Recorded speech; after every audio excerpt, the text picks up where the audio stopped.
"Uncle, please help me. I am locked in and so hungry." That desperate cry from my niece during a storm led me to a horrific truth. My own parents were imprisoning her to steal a fortune, turning their perfect white picket fence into a veil, hiding a cold-blooded crime. The rain in Chicago does not just fall, it attacks. It was nearly 11 o'clock on a Tuesday night, and the wind was howling against the glass of my office window, rattling the frames with a persistence that mirrored my own restlessness. I was buried under a mountain of logistics reports, the soft glow of my desk lamp, the only light in the room when my personal telephone began to vibrate. I glanced at the screen. It was an unfamiliar number, but the area code was 630 Naperville. My heart skipped a beat. That was the town where my parents lived, the town where my niece Chloe had been staying since my brother Blake vanished from our lives 3 years ago. I swiped the screen and pressed the device to my ear. For a moment there was nothing but the crackle of static and the distant rumble of thunder. Then a voice broke through. It was thin, fragile, and trembling so violently that I could almost feel the cold through the speaker. "Uncle Grant, please. I am locked in. I am so hungry. Please help me. Chloe." I stood up so fast my chair flipped backward, crashing against the hardwood floor. "Chloe, where are you? Where are your grandparents?" "They went out," she whispered, her voice dissolving into a ragged sob. "It is dark. The door will not open. Uncle Grant, my tummy hurts so bad." Then the line went dead. I redialed immediately. Nothing. I tried again, my pulse hammering in my throat like a trapped bird. I called my mother Evelyn and then my father Arthur. Both calls went straight to voicemail. The silence was deafening. I did not waste another second. I grabbed my heavy raincoat and my keys, racing out of the office and down to the parking garage. My Ford F-150 roared to life, the engine a low growl that promised speed. I pulled out into the deluge, the windshield wipers struggling to keep up with the sheets of water. Every red light felt like a personal insult. Every mile on Interstate 88 felt like an eternity. My mind was a storm of its own. Why would they leave an 8-year-old child alone in a dark house? What did she mean when she said she was locked in? By the time I pulled into the quiet, affluent cul-de-sac in Naperville, my knuckles were white from gripping the steering wheel. The Miller family home sat there, a picture of suburban perfection. The white picket fence glistened under the streetlights, and the lawn was manicured to within an inch of its life. It was a mask of order. The house was dark. I ran to the front door and pounded on the wood, shouting for my parents, then for Chloe. No answer. I tried the handle. It was locked tight. I ran to the back of the property, my boots splashing through deep puddles. I found a small mudroom window that looked brittle with age. Without hesitation, I wrapped my arm in my raincoat and thrust my elbow through the glass.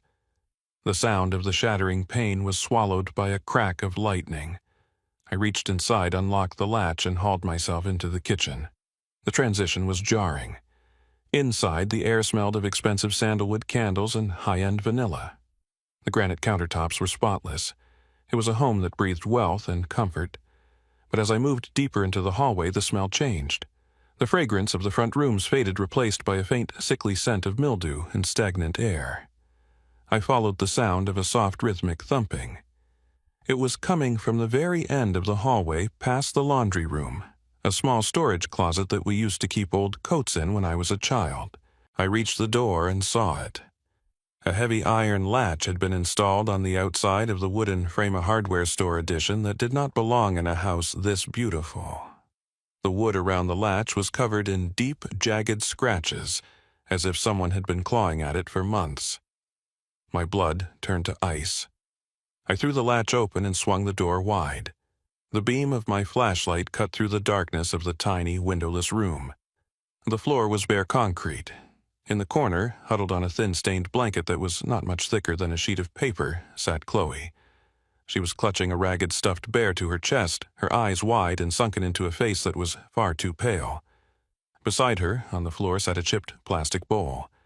It was empty, save for the dried, salty residue of instant noodles. The air in the room was cold and damp, a stark contrast to the heated luxury just 20 feet away. "Chloe," I choked out, dropping to my knees. She did not move at first. She just stared at the light. Then, recognizing my voice, she let out a sound that tore my soul apart, a tiny, bird-like whimper.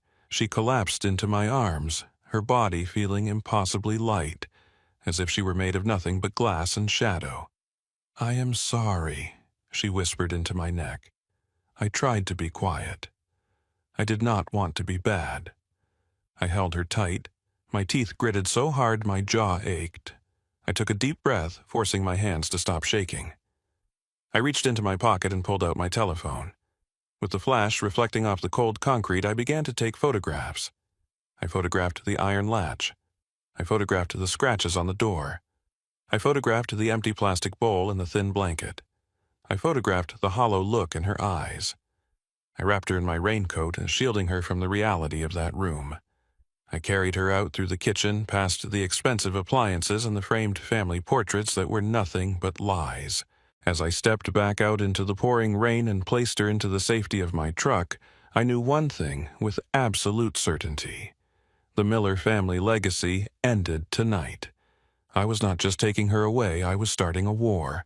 The emergency room at Northwestern Memorial Hospital was a blur of fluorescent lights and sterile white surfaces. Chloe looked impossibly small in the center of the high-rimmed hospital bed, her pale skin translucent against the bleached sheets. I stood in the corner, my wet raincoat draped over a plastic chair, watching as Dr. Sarah Vance reviewed the preliminary blood work. Dr. Vance was a woman of sharp intelligence and steady hands. She did not look at me with pity. She looked at the chart with a focused, clinical fury. She stepped toward me, her voice low but vibrating with authority. "The numbers are devastating, Grant," she said. "She is suffering from severe malnutrition. Her body is showing signs of long-term protein deficiency, but what is most concerning is her vitamin D levels. They are almost non-existent. This is not just a missed meal or a poor diet. This child has been kept away from the sun for months. Her bone density is already showing the effects. It is a miracle she has the strength to stand." Every word felt like a physical blow. I had known it was bad, but hearing a professional confirm that my own parents had systematically starved my niece and deprived her of light made the room spin. I signed the paperwork for her admission and waited until she drifted into a fragile, medicated sleep. I knew I could not stop here. I needed more than just a medical report. I needed the motive. I drove back to Naperville, the rain now a steady, mocking drizzle. I used the key I still had from my college days to enter through the front door. The house was still silent. Arthur and Evelyn had not yet returned from their night out.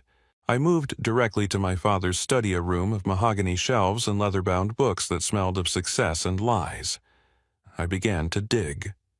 I started with the desk drawers, moving through files with a cold, calculated precision.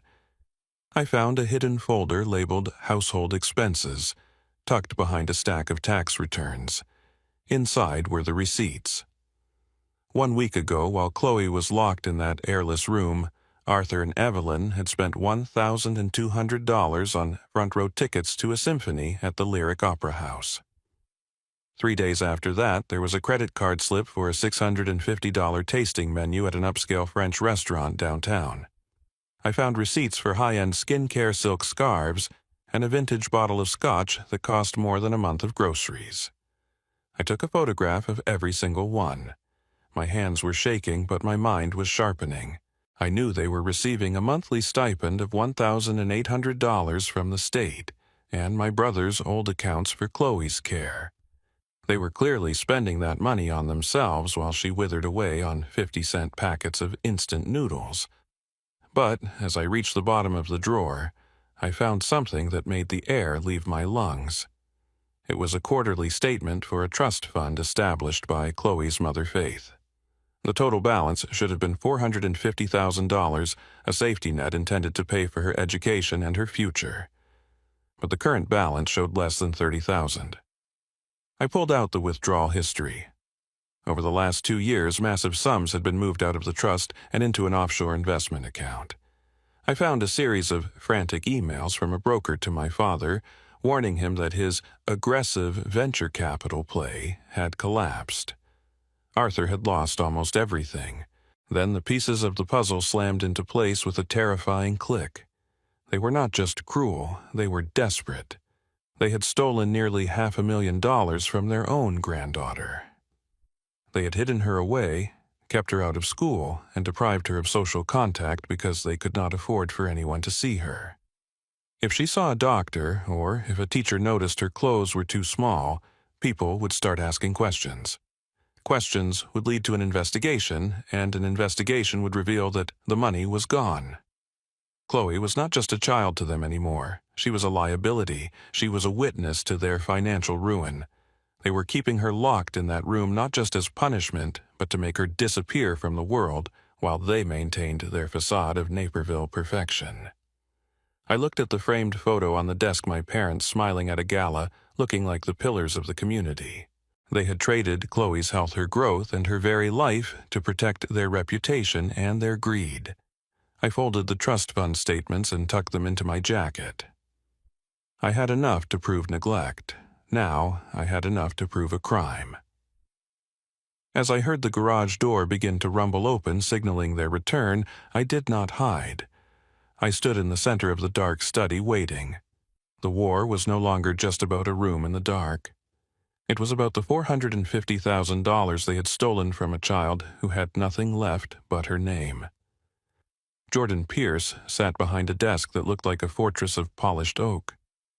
The office was located in a high-rise overlooking the Chicago River, a place where the air felt thin and expensive. Jordan did not waste time with pleasantries. He laid out a series of digital logs, his finger tracing a line of code that looked like a foreign language to me. The emails sent to the trust fund managers were supposed to be from your brother, Blake. Jordan said, his voice as sharp as a razor. They were sent from a secure server in San Jose, or so it seemed. But we ran a metadata trace on the headers. The original packets originated from a residential IP address in Naperville. It is a match for your parents' home network. My stomach tightened. So they were impersonating him to authorize the withdrawals. Exactly, Jordan replied. It is wire fraud, identity theft, and embezzlement. But we need a witness who can place them at the house during the times Chloe was neglected. We need to bridge the gap between the digital theft and the physical abuse. I knew exactly where to look. I took the license plate number I had received from the neighbor Linda Greer and tracked it through a contact in the Department of Licensing. The car belonged to a woman named Gloria Thorne. I found her in a small weathered cottage on the outskirts of the city, a place buried under overgrown lavender and weeping willow trees. When Gloria opened the door, she looked like a woman who had been carrying a heavy secret for far too long. Her eyes were clouded with a mixture of fear and relief when I told her who I was. We sat in her small kitchen, the air smelling of chamomile and old paper. I was Faith's best friend, Gloria whispered, her hands trembling as she held a teacup. When she passed away, I promised her I would watch over Chloe. But Arthur, he is a powerful man in that town. He caught me outside their house a year ago. I told him Chloe looked thin, that I heard her crying at night. He looked me in the eye and told me that if I ever stepped foot on his property again, he would use his connections to ruin me. He threatened me with a defamation lawsuit that would take my house. I was terrified, Grant. I am so sorry. You are the one who slipped her the phone, I said, reaching across the table to steady her hand. I had to, she said. I saw the house go dark for 3 days straight. I knew they were leaving her alone while they went to their galas. I could not live with myself if something happened to that little girl. Gloria stood up and walked to a wooden cabinet in the corner. She pulled out a small battered cardboard box and placed it on the table between us. There's something else you need to know, she said, her voice dropping to a whisper. Something that will break your heart. She opened the box. Inside were dozens of envelopes, all addressed to Chloe, care of Gloria Thorne. They were postmarked from Las Vegas and Reno. I recognized the handwriting immediately. It belonged to my brother Blake. Blake did not abandon her, Gloria said. I felt the world tilt on its axis. What do you mean he has been gone for 3 years? We thought he just walked away. He thought he had no choice, Gloria explained, pulling out a letter. Arthur and Evelyn told him that the state was going to take Chloe away because of his struggles with addiction. They told him that if he stayed, he would go to prison and Chloe would end up in the foster system. They convinced him that the only way to save her was to leave her with them and disappear. She handed me a stack of cashier's checks. Each one was for $500 dated every single month for the last 3 years. He has been working in Nevada, sending me this money to give to Chloe because he thought your parents had blocked his access to her. But that is not the worst part, Grant. Gloria looked at me with tears in her eyes.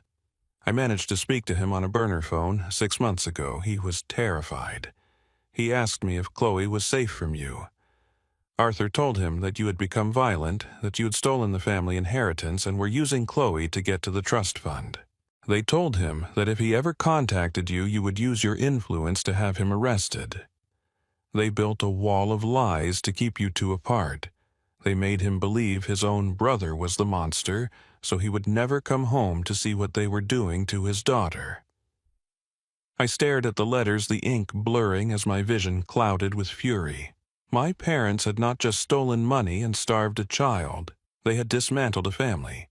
They had weaponized our grief and used it to turn to brother against brother all to protect a hoard of stolen cash and a reputation built on sand. "Where is he, Gloria?" I asked, my voice vibrating with a cold, hard resolve. "He is in a sober living facility near Henderson," she said. "He thinks he is protecting her by staying away. He thinks you are the reason she is in danger." I stood up, clutching the box to my chest. The information trap was set, but the prey was far more dangerous than I had realized. Arthur and Evelyn had played a long game, but they had forgotten one thing. A lie only works as long as the truth is kept in the dark. I reached for my phone to call Jordan Pierce. We did not just have a case anymore. We had a rescue mission. The desert heat of Henderson, Nevada, was a physical weight, a staggering contrast to the bone-chilling rain I had left behind in Chicago. The air felt thin and tasted of dust and dry sage. I found the address Gloria Thorne had given me, a modest, sun-bleached stucco building on the edge of a quiet residential block. It was a sober living facility, a place built for people trying to stitch their shattered lives back together 1 hour at a time. I sat in my rented car, my hands gripping the steering wheel. My heart was a drum in my chest, echoing the rhythm of a decade of shared memories and 3 years of silence. I stepped out into the blinding light, clutching the box of letters and the folder of medical reports. I saw him before he saw me. Blake was sitting on a wooden bench under a sparse mesquite tree, staring at a small notebook. He looked older, far older than a man in his early 30s should look. His hair was peppered with gray at the temples, and his frame was lean, almost gaunt, though his posture lacked the slumped defeat I had expected. He looked like a man who had been forged in a furnace and was still cooling. I walked toward him, my shadow stretching across the hot pavement. He looked up, squinting against the sun. When his eyes met mine, the notebook slipped from his fingers. The color drained from his face, replaced by a raw, naked terror. He scrambled backward, his heels catching on the legs of the bench. "Grant, no. You are not supposed to be here," he whispered, his voice cracked and hollow. "Arthur told me. He said you were looking for me. He said you wanted to finish what you started." "Blake, listen to me," I said, my voice steady, despite the roar of emotion in my ears. "Whatever our father told you is a lie, every single word of it." "He said you took everything," Blake shouted, his eyes darting around as if looking for an escape. "He said you were the one who forced Chloe into hiding. He said you were dangerous, Grant. He told me that if I came back, you would use my history to make sure I never saw the light of day." I did not argue. I did not raise my voice. I simply sat on the edge of the bench and opened the folder. I pulled out the photograph of the storage room in Naperville, the iron latch, the bare concrete, and the hollowed-out expression of his daughter. I handed it to him. "This is where Chloe was 3 days ago, Blake. This is the house of the people you trusted to protect her." Blake took the photo. I watched as his eyes scanned the image moving from the scratched wood of the door to the tiny, shivering girl on the stained blanket. The transition was agonizing to watch. First came the confusion, then the realization, and finally a soul-crushing wave of agony that seemed to break his very spine. He let out a strangled, guttering sound, a cry of a father who had realized he had been tricked into abandoning his child to a monster. They told me she was in private school. He choked out the photograph, trembling in his hand. They sent me emails. They sent me pictures of her at the park, smiling. They told me she was thriving because I was gone. Those emails were sent from their own kitchen Blake. Those pictures were years old. They used your guilt as a cage, and they used your daughter as a bank account. They have spent her entire trust fund. $450,000 is gone. I reached out and placed my hand on his shoulder. It was the first time I had touched my brother in years. Through the fabric of his shirt, I felt the tremors racking his body. They played us both, I said softly. They turned me into a villain in your eyes, and they told me you had simply stopped caring. They built a wall of silence between us so they could feast on what Faith left behind for Chloe. We were the victims of a master class in manipulation. Blake looked up at me, his eyes streaming with tears that carved tracks through the dust on his face. The fog of 3 years of deception was lifting, replaced by a searing, incandescent clarity. The remorse was visible in the way he clutched his own chest, as if trying to hold his heart together. I gave up, he whispered. I believed them because I thought I was the one who was broken. I thought I was the poison. I stayed away because I loved her, Grant. I stayed away because I wanted her to have a life that did not include my shadows. The only poison in that house is Arthur and Evelyn, I replied. And the only way to save her is to stand together. I have filed for emergency custody, but I cannot do this alone. I need the father she thinks abandoned her to show her that he is still alive. Blake stood up. He wiped his face with the back of his hand, his jaw setting into a line of hard, cold steel. The broken man who had been cowering on the bench was gone. In his place stood a man who had just found his North Star. The strength of our brotherhood, a tether that had been frayed but never snapped, pulled tight. I have been sober for 18 months, Blake said, his voice dropping an octave.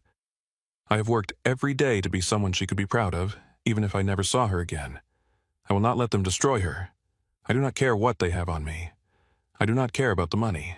I am coming home. The awakening was complete. The ghost of the brother I had lost was gone, and the man I needed was standing in the light. Pack your things, I said. We have a hearing in 48 hours. It is time to show our parents what happens when the people they tried to destroy finally start talking to each other. The DuPage County Courthouse stood as a monument to order its stone pillars and heavy oak doors, designed to intimidate the guilty and reassure the innocent. Inside courtroom 402, the air was thick with the scent of floor wax and the hushed whispers of legal counsel. Arthur and Evelyn Miller sat at the respondents' table, a curated portrait of dignified sorrow. Evelyn wore a modest navy blue dress and a single strand of pearls, her eyes perpetually damp as she leaned toward her husband. Arthur sat rigid, his jaw set in a line of practiced stoicism. They looked like the victim's two grandparents who had tried their best to manage a broken family. Their attorney, a man named Sterling, argued with a smooth, practiced cadence that I was an impulsive, unstable relative attempting a hostile takeover of a child's life for purely financial motives. Jordan Pierce stood up. He did not match Sterling's theatrical energy. He simply let the facts descend upon the room like a cold front. He began with the digital evidence. He displayed the metadata logs that track the fraudulent emails back to the Miller residence. He then presented the forensic accounting report, a devastating paper trail showing the $420,000 drained from Chloe's trust fund to cover Arthur's failed venture capital investments.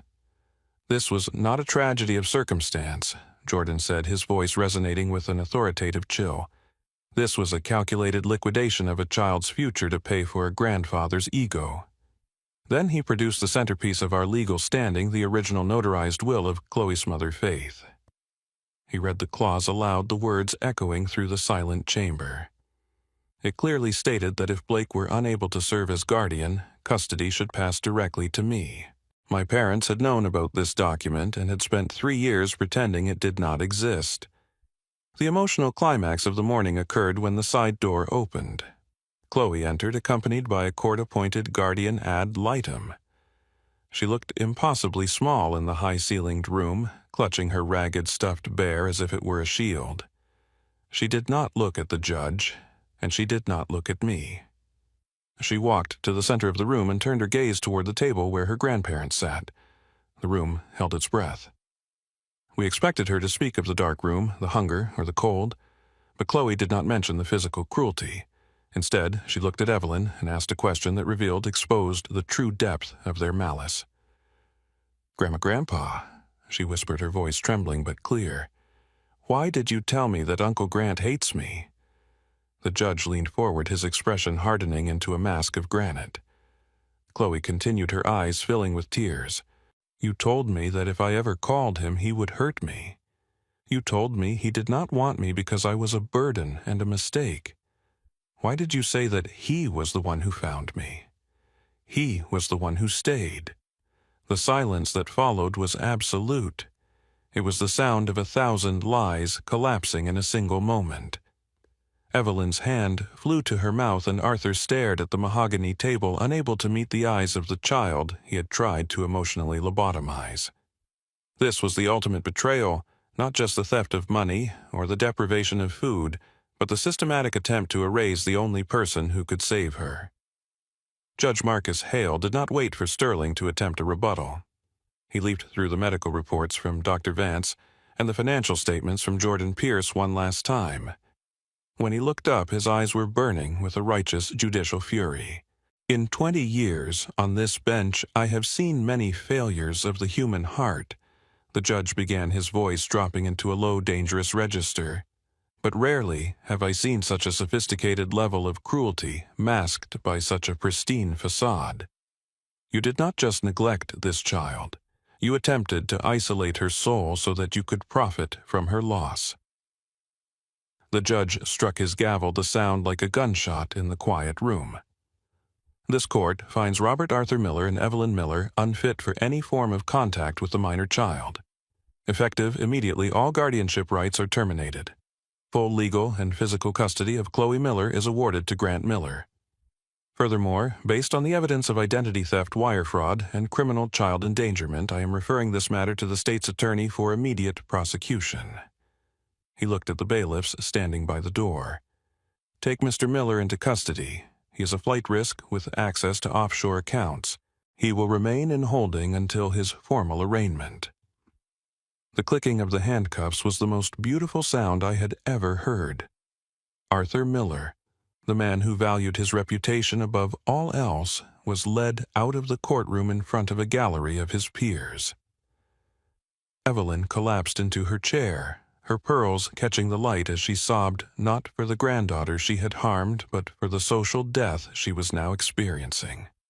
I walked to the front of the room and knelt beside Chloe. She did not hesitate this time. She threw her arms around my neck, her small body finally relaxing. The war was over. The truth had not just set her free, it had given her a home. 6 months have passed since the gavel fell in DuPage County, effectively ending the reign of terror my parents had established in that house in Naperville. The Chicago spring has finally arrived, bringing with it a gentle, persistent warmth that feels like a benediction. The aggressive, biting winds of November have been replaced by a soft breeze that carries the scent of lake water and blooming lilacs. I stand on my back porch, clutching a warm mug of coffee, and watch the scene unfolding in the small rectangular yard of my city home. Chloe is there, her laughter ringing out a sound that is no longer fragile or bird-like, but robust and full of genuine mischief. She has gained nearly 15 pounds, and the translucent paleness of her skin has been replaced by a healthy, sun-kissed glow. My neighbor's son Leo had become her unofficial big brother, and she is currently locked in a fierce, albeit miniature, basketball game with Leo. She dribbles with a newfound confidence, her eyes bright and focused. seeing her jump for a layup, her ponytail whipping through the air. It is almost impossible to reconcile this vibrant child with the broken shadow I found huddled in a dark closet. Chloe is back in school now. Her teachers at the local elementary school tell me she is a voracious reader and a natural leader on the playground. She no longer asks for permission to eat, and she no longer flinches when a door closes too loudly. The nightmares have faded, replaced by the mundane, beautiful concerns of an 8-year-old girl. On the sidelines, sitting on a wooden bench under the budding branches of a young oak tree, is Blake. He looks better than he has in years. The gray at his temples remains, but the hollow desperation in his eyes has been extinguished. He is currently halfway through an intensive outpatient psychological program and attends support meetings every single night. Our arrangement is strict. He's allowed supervised visitation 3 times a week here at my home. He does not complain about the oversight. In fact, he welcomes it. He knows that trust is not something that is given. It is something that is built brick by brick through consistency and presence. We have begun the long process of recovering what was stolen. While much of the $450,000 was lost to Arthur's ego and bad investments, Jordan Pierce has successfully petitioned the court to liquidate my parents' luxury assets to replenish Chloe's trust. The house in Naperville is on the market, its white picket fence a symbol of a legacy that has finally been dismantled. My parents face a long road of legal reckoning, but they no longer occupy any space in our minds. As I watch Blake stand up to cheer for Chloe as she makes a basket, I am struck by a profound realization. This journey was never truly about a courtroom victory or a bank balance. It was about the reclamation of a human soul. Family is not defined by those with whom we share blood or a surname. Those can be the very people who leave us locked in the dark to protect their own vanity. True family is found in the people who will never leave you alone in the darkness. It is composed of those who are willing to break down doors, face uncomfortable truths, and stand as a shield when the rest of the world looks away. Responsibility, sacrifice, and the courage to act are the true markers of a parent and a protector. I put down my coffee and walk down the stairs to join them. Chloe sees me and runs over, wrapping her arms around my waist in a hug that is firm and certain. We are no longer a collection of broken pieces. We are a family forged not just by history but by the choice to protect one another. If you see signs of injustice, do not be silent. If you suspect a child is suffering behind a closed door or a perfect facade, do not look away. Your courage to speak up, your willingness to make that one phone call can be the light that saves a life. Do not underestimate the power of being the one who shows up. What are your thoughts on this story? Please leave your feedback in the comments. It truly helps me improve and create better content for you. Follow this channel for more powerful and meaningful stories. Your engagement means the world to me and helps these truths reach further. Thank you.